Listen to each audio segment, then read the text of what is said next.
The OnePlus 9 might not share the Pro name of its bigger brother, but this thing packs almost everything that's exciting about the 9 Pro and comes with a more affordable price.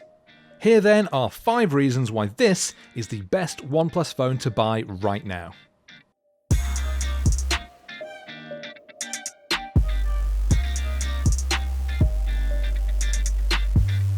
The OnePlus 9 has the same 4500 mAh battery as its big brother, and yet I found the battery life on this one to be better. So why is that? Well, it's probably all about the screen. It's slightly smaller and it has a lower resolution, so that means fewer pixels to light up and therefore less of a drain on battery life.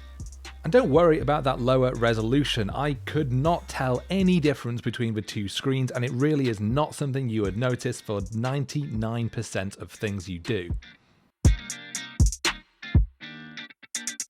Even if you do manage to absolutely hammer the battery and find yourself running low on juice in the afternoon, don't worry because this thing supports the same 65-watt fast charging as the OnePlus 9 Pro.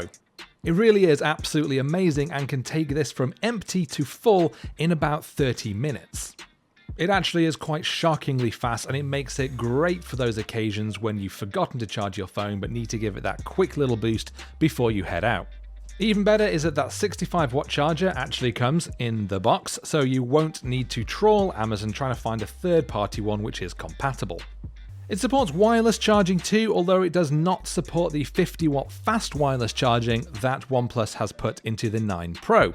Personally, I don't think that's much of a big loss, and for the lower price I can certainly live without it. I fully expected the OnePlus 9 to have a lower end processor than the 9 Pro, but no, OnePlus has put in the same Qualcomm Snapdragon 888 processor, which is an absolute beast. Gaming, photo editing, video streaming, everything was handled without a fuss, and in fact there was nothing I could really find that would slow it down at all. It's a pleasure to use in everyday tasks as well, thanks in part to the 120Hz refresh rate of the screen, which just makes swiping around look all buttery smooth, and also the really neat, simple Android 11 based interface, both of which are also features on the 9 Pro.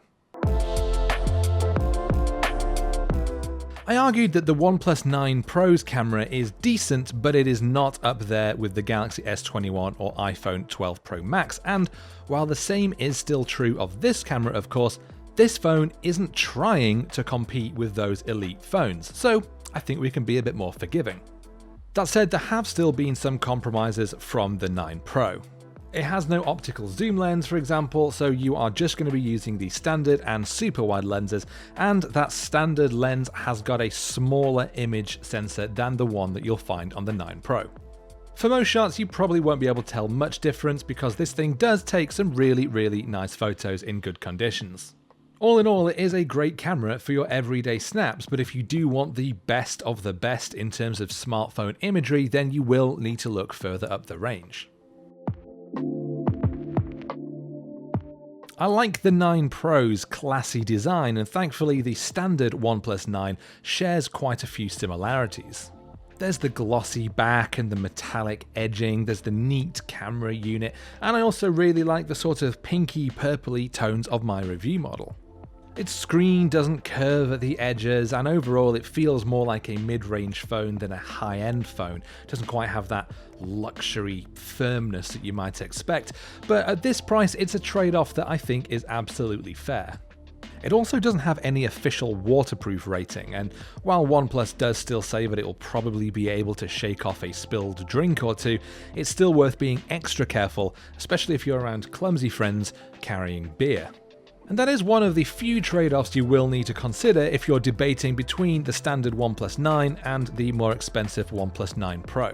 This thing is cheaper, it's just as powerful, it's got a great camera for most of your everyday snaps, and its battery puts up more of a fight. In short, it is a superb do-it-all phone that won't break the bank, and that is why I think it is the best OnePlus phone you can buy right now. But what do you think? Do you like the more affordable OnePlus 9, or are you going to spring for the more luxury version, the OnePlus 9 Pro? Do of course leave your thoughts in the comments below, and make sure to keep it CNET for a lot more about these phones and, let's be honest, probably some others as well.